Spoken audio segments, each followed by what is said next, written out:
Welcome to VitaFriends Voices, a podcast brought to you by Vitaflo, where we will share your stories. Each episode will bring you engaging interviews with inspiring individuals who are either living with a protein disorder or are experts at the forefront of their field. The focus of today's episode is phenylketonuria, or PKU for short, and our guest today is Aoife, who will be discussing with us diagnosis and advocacy. So Kit, as our resident specialist dietitian, could you quickly explain to the audience what PKU is? Of course, Graham. So PKU is a rare genetic disorder that causes an amino acid called phenylalanine, or Phe for short, to build up in the body. So people with PKU need to follow a special diet that significantly restricts the intake of protein, which is found in many foods and many beverages. The diet typically includes Phe-free or low-Phe protein substitutes and foods that are free from or low in Phe. However, although we will talk about PKU today, this episode really is about a mother's perspective of receiving a diagnosis of an inborn error of metabolism, what those early moments were like, and how a mother's strength can result in change through advocacy and resilience.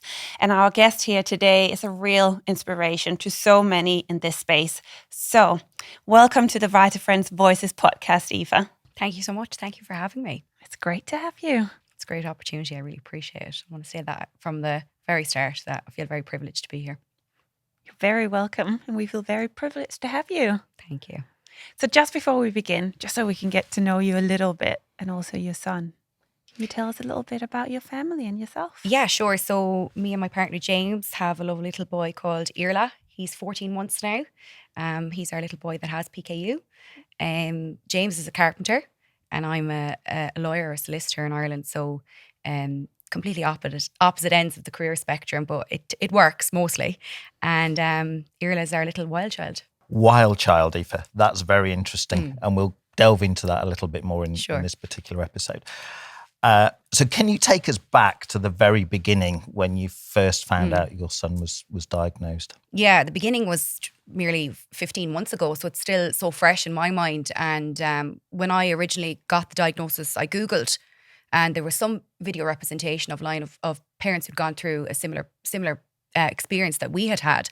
But it was much later in their children's lives that they were recanting what they'd been through. But for me, it's still very, very fresh. It's very raw. It's still very emotional. You go through, he was our first baby, so you go through your pregnancy, and like any mother, you're worrying about all of the different possibilities, and you don't know what to expect. And I suppose in Ireland, when you're asked, you're having a boy or girl, the general answer is just as long as it's a healthy baby. And we had what we believed to be a perfectly healthy baby for the first 5 days of his life, until we got a phone call regarding a result on his heel prick test, confirming that he had a PKU diagnosis. And it, in all honesty, was probably one of the most earth-shattering phone calls that I've ever had. Our whole world just stopped revolving, and we didn't know what was going to happen, or if he was going to be okay, or if we were going to be okay as a family at that point in time. So you received that phone call, and what happens next? It tends to be different in different countries, but in Ireland, when you receive the call, it was a junior doctor that called me and said there is a bed in Temple Street Hospital waiting for you. And Temple Street Hospital is the main children's hospital in Ireland. So when you hear Temple Street, instantly alarm bells start ringing in your head. But thankfully, we kicked into kind of military mode, and we just repacked the hospital bag.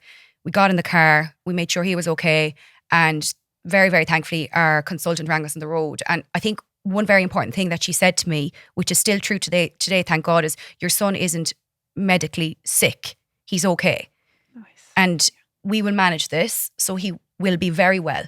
And I think that was the first reassurance that I got. And every conversation I've had with anyone since that initial conversation with his consultant has been nothing but reassuring. Thank God. Fantastic. And what was that journey like? What was that car journey like on the way to the hospital? I think any parent listening to this that has gotten a diagnosis like that, they tend to be the only people that can relate to that experience. It's outer worldly. There's no description of the amount of emotions that are running through your mind. But your instincts kick in, and you've this vulnerable little baby, and you're the person tasked with taking care of them. They're your responsibility. So yeah, it's survival. You're surviving at that point anyway, definitely.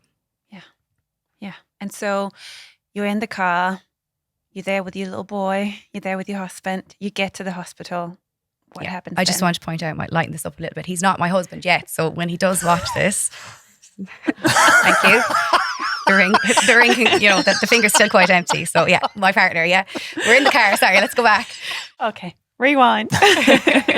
So you're in the car, you're there with your little boy and your partner. You get to the hospital. What happens next? I think this is one of the most memorable conversations that we have had. So initially a dietitian met us because the consultant was engaged with another patient, and like we were sitting there, sleep deprived. We were new parents, mind boggled. Don't Google. First thing you're going to do is Google, And thankfully I have a friend that's a pediatrician and I have a friend that's a dietitian. So I had like very brief phone calls with them where I was like, this is not me asking for medical advice because that's not your job for me right now. But can you just reassure me? And both of them did say, this is very manageable. This is very treatable. Wait and speak to your consultant and get the direction on the care. But one of the dietitians said to me, and it's actually a lovely memory in the middle of all the madness, is she said, do you remember when Hagrid came to visit Harry? And we were just sitting there like, we love Harry Potter. And I was like, yeah, we do. And she was like, he told Harry all about magic. And it was a world that Harry didn't even know existed. I'm Hagrid and you're both Harry right now. And I'm going to tell you about a world that you didn't even know existed, but there's light and there's magic in it too. And I think that was just such a simple, relatable way of starting our journey with PKU. What a wonderful way to describe it. Oh, fantastic. Yes, that is just that. Wow, that's had an impact on me. Yeah. Just listening to that now, so I can only imagine what that impact that would have had on you. And it was simple words at the time, and it was, it pricked our interest obviously because it was different because we were in such an acute medical environment. But in hindsight, I've been so lucky that the doors that PKU has opened up for us as a family and the community that we found and the opportunities that it's presented us, it has been magical. I was at a conference recently and there was a very well-qualified medical professional speaking about PKU. And like one of the first things he just said was, we tell all parents, it is shit. Like, that's it. It's shit. It's not good news, but there's a complete and utter silver lining, like everything else in life, to your story as a family dealing with PKU diagnosis, most definitely. Yeah, and it's so true, isn't it? There's no way of sugarcoating it. It is what it is, but there is a way forward. Yeah, 100%. Fantastic. Yeah.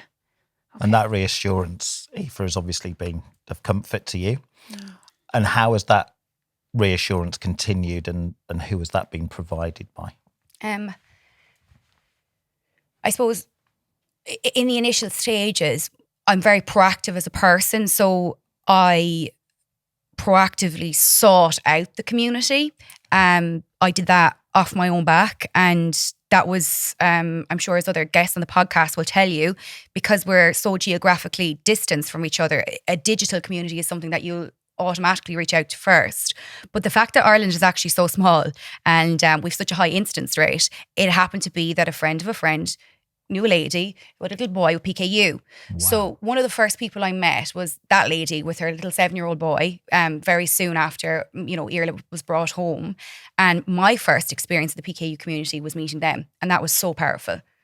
So powerful. So, I've had a great privilege of reaching out to people digitally, virtually, but also having people, very close by in a neighbouring county that provided me with an amazing support in those early days. And it's that support network which you obviously find incredibly. Yeah, and, obviously you have your close circle of friends and my family and James's friends and, everyone. We have an incredible community around us as we are, a new family with a new baby, as anyone would have. But also we have the huge privilege and blessing of having the PKU community around us as well, in all of the different facets that we've discovered it in. And it's absolutely indescribable, the support that community has given us, and the relatability that we can have with other people is amazing. Great. So you got that support, you got the community, which you've sought out yourself. And I guess they have also approached you along the way. Yeah, they've been kind enough to. Yeah. Fantastic. Okay, so if maybe we just take a little bit of a step back and we go back to that initial hospital appointment. What were you told on that day? Were you told anything about, I'm assuming PKU, but the diet? What does it look like? What are the challenges? Well, interestingly enough, for our journey, I had exclusively breastfed Irla for the 5 days of his life before we got there. So immediately I was told to stop breastfeeding, which for me was an extremely emotional thing because I was so determined to feed. But I was reassured that he would be placed on a medical formula that would reduce the toxicity in his blood. And once we'd got that down to a stable level, we could reintroduce the breastfeeding and he would be combi fed then, a mixture of medical formula and obviously the breast milk as a natural protein source. So that was the whole inpatient stay, was his blood test to determine, and confirm his diagnosis, which my son, if anyone is listening that's familiar with PKU, is classic PKU. So it was on the severe end of the scale.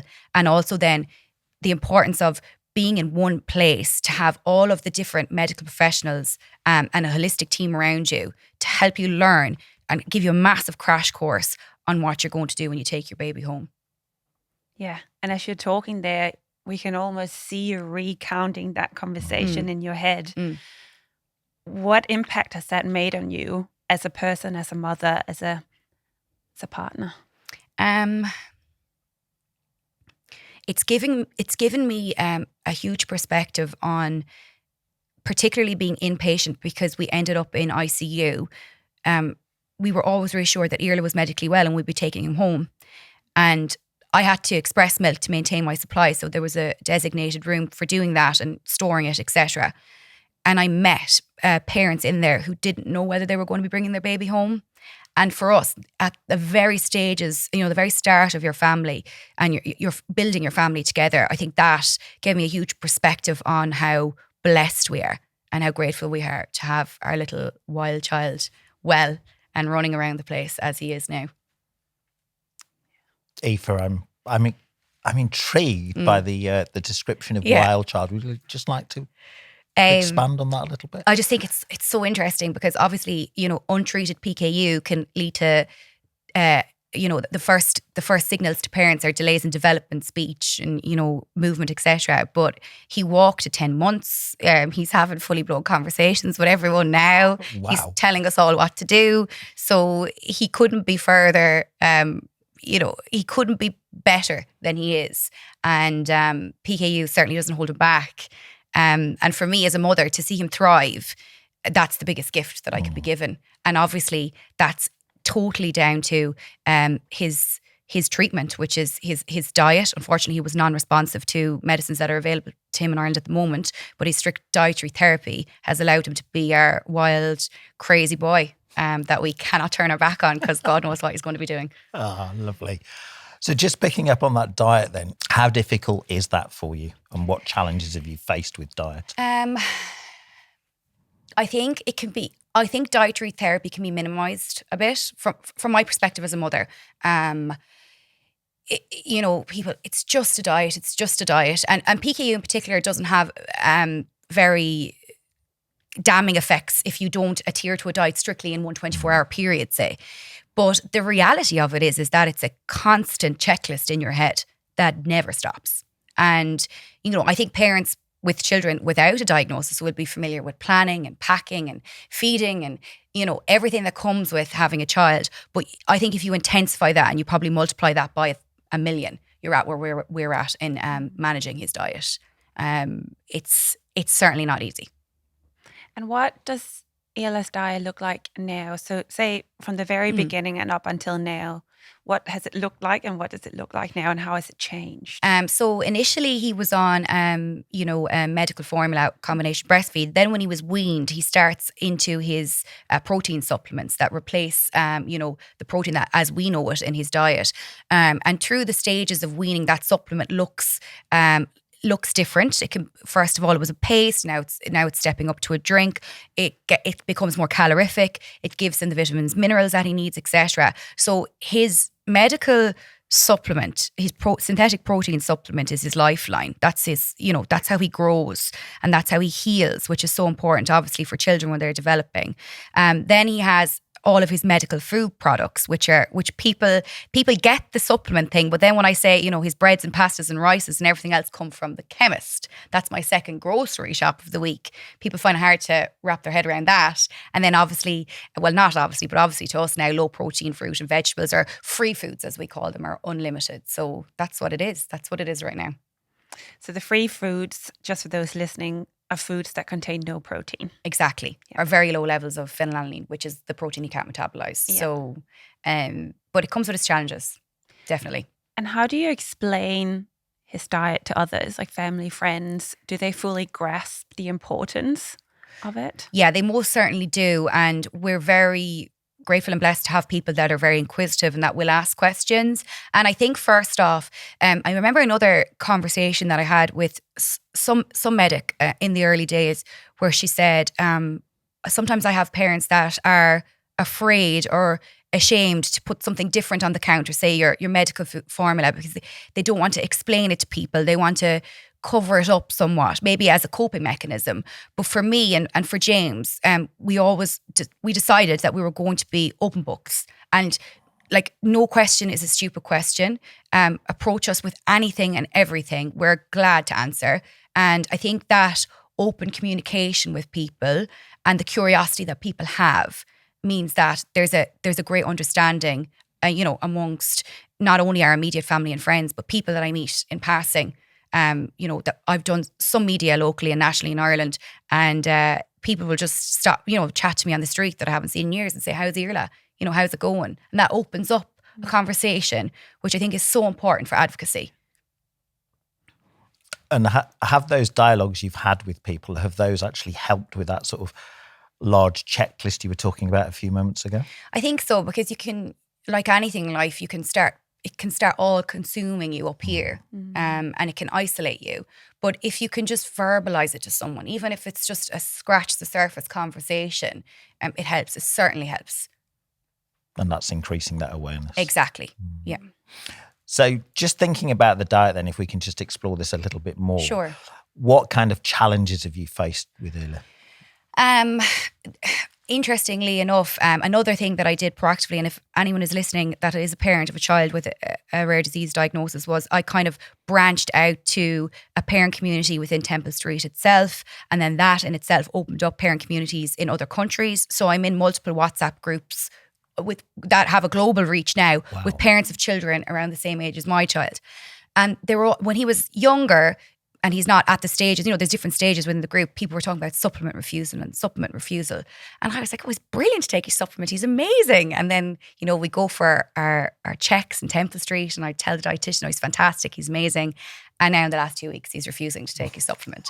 So everything comes around. So that's a challenge, certainly. But I think you have to ride the wave of everything with this. There's no perfect day. It doesn't work like that, because we're human beings, Absolutely. So yeah, you just have to persevere. And how's that perseverance going? And what tricks are you using? No, I think as a parent, my type of personality is that I strive to be perfect in everything that I do. But Irla's starting to teach, and PKU is starting to teach me that perfectionism, very good is okay, Aoife. Let's just have a very good day today. And we'll have a very good day tomorrow. And if we have a bad day after that, everything, I think for parents with PKU is, of children with PKU, what I think is really important is don't overburden yourself and don't expect too much from yourself, especially parents of their first child, maybe with a PKU diagnosis, because you're grappling with being a parent for the first time, and you're also grappling with a rare disease diagnosis. But you need to give yourself a lot of grace in that, and you need not be afraid to say to someone, well, it didn't actually go that way today, and that's okay. we'll pick it up. Please God, you'll have a long life and we'll get there. We'll get there together. So it's about that honesty and reflection. Definitely. And what kind of impact has that had on you and James as parents? I think it's definitely brought us closer together. And this diagnosis and those initial couple of days were so intense. You learn a whole different type of love with someone when you're just surviving with them, when you're hit with something that's quite traumatic. And how emotionally drained we were after all of that. I think now when we just sit on the couch in the evenings and we, watch something on Netflix, there's a larger sense of gratitude for that peace in our relationship because we've realised what we've come from. And you've done that together. Yeah. Yeah. Yeah. That must be a very special feeling. It is. It certainly is. And, there is good days and bad days. And I think that's so important to be very transparent about that as well for new parents. I think what's really, this is funny, is that because it's a recessive gene, neither of us could blame each other, Yeah, you know what I mean? And I think what's amazing is the statistics of us meeting one another, and coming together and having this little boy are off the wall altogether. And I think everything happens for a reason. Yeah, that's a good mindset to have. And that is funny. Yeah. There was no finger pointing. Yeah. Has that made things easier? Yeah, I think it is. And I think the high incidence rate in Ireland and the fact that we'd both respectively travelled quite a lot before we met each other. And we had met each other locally, even though we lived 20 minutes over the road. And then we just met in the local nightclub. And then, we just started our love story. And the fact that this rarity, happened upon us it's phenomenal, really.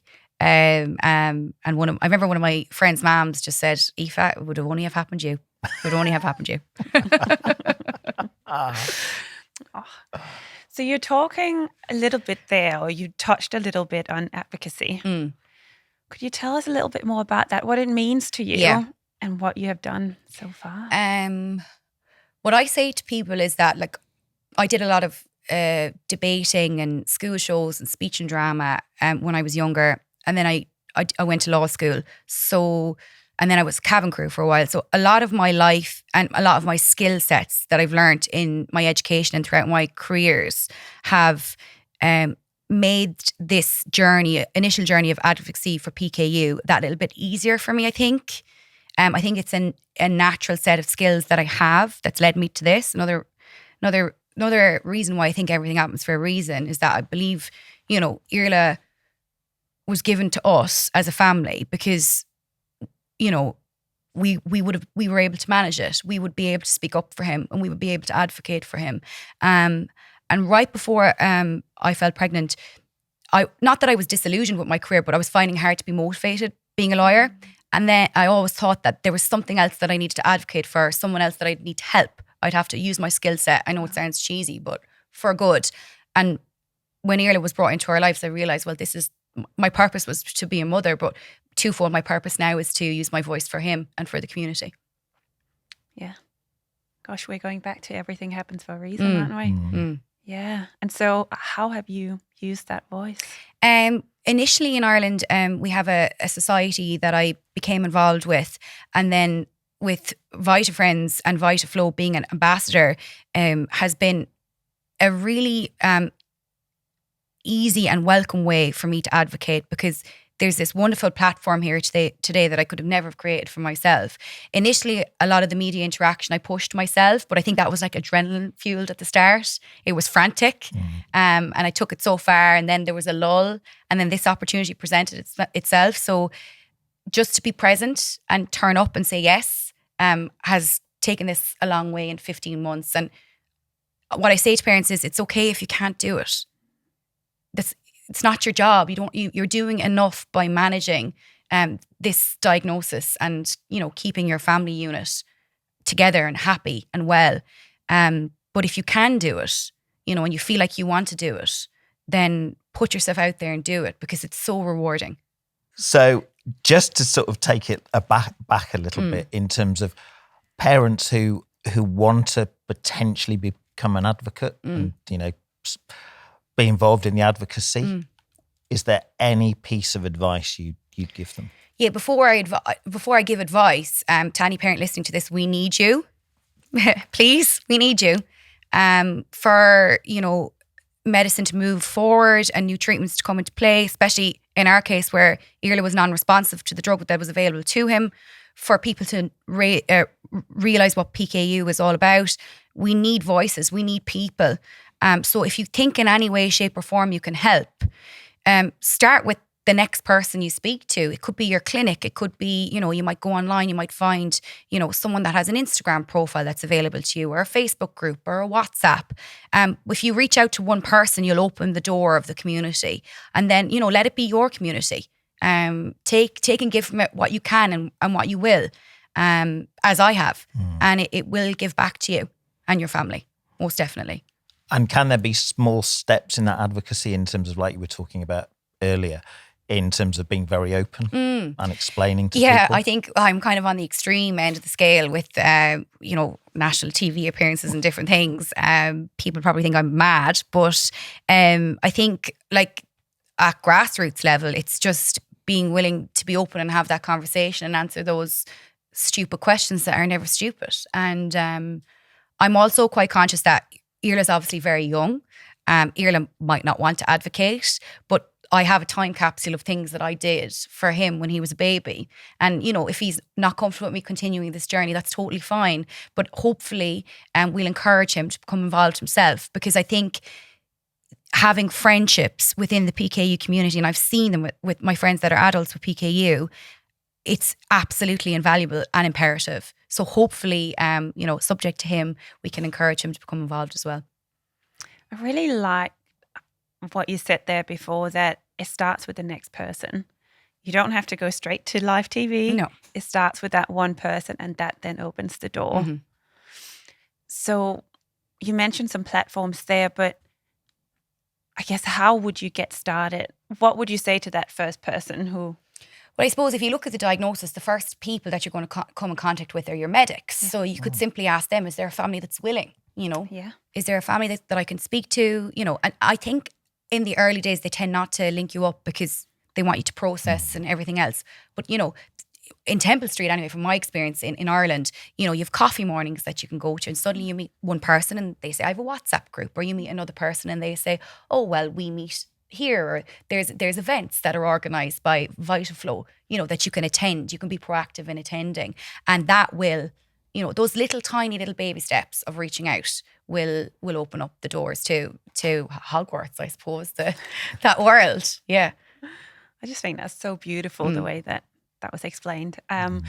So I guess, tell us a little bit about your ambassador role that you have been doing. I'm actually going to get a little bit emotional now, and it's incredible to be here with this team in the UK, but the Irish team and your Irish branch have been absolutely amazing in bringing all of the Irish ambassadors together. I'm obviously a parent ambassador. There's 2 teen ambassadors and 2 adult ambassadors, and the bond that we've all formed and the opportunities that this has presented to us, we could have only dreamed of them. And I'm so, so grateful.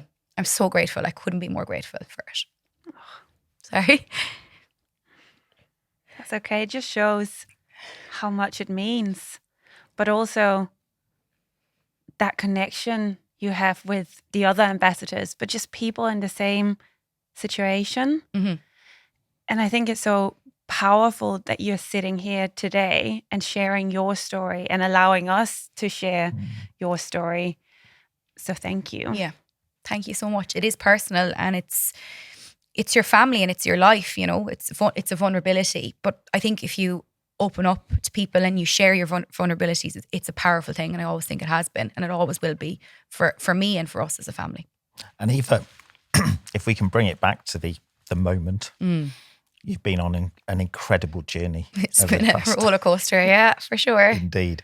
And thank you so much for sharing that with us. And what have you got in the pipeline? I just try and take each day as it comes and take each opportunity that's presented, obviously to me, it's a consideration of our family whether I go ahead with it. We've been very fortunate to attend a PKU conference recently as a family, and that was a wonderful experience for us, as a unit. But yeah, just take each day as it comes. I think prioritize my own self-care. That's really, really important as a new mom, and not just a new mom that's dealing with, a rare disease diagnosis. And just keep swimming. Just keep swimming. That's it. Smile and wave, and that's all we can do. Yeah. Wonderful advice. Thank you. So that's the present time and potentially what might be happening in the future. But the question we ask at the end of our podcast in every episode is, if you had a crystal ball, how do you envisage the care of PKU in the next 10 years? Where would you like it to be? It's a huge, huge question, because you can approach that question with different hats on, as a mom, as an advocate, as, an ambassador. But I think there needs to be progress. There needs to be, certainly in our case, personally, progress in the medicinal interventions in terms of medical treatment for EARLA. There isn't one there at the moment. So there needs to be progression there. But also I think there very much needs to be a holistic approach to the treatment of PKU. I think if it's dealt with in isolation with a small, tiny baby, and if parents are forgotten about in that whole picture, it can be quite difficult. I think psychology and taking care of your mental health around it is massively important. And I do believe that needs to be promoted more as well. Aoife, thank you very much. Thank you. Thanks for having me. And to our listeners, if you like this episode, please like and subscribe to this podcast and share with anyone you think might benefit from tuning in. Thank you for joining our vibrant community of VitaFriends. And for more information, please visit our VitaFriends website. We look forward to the next episode.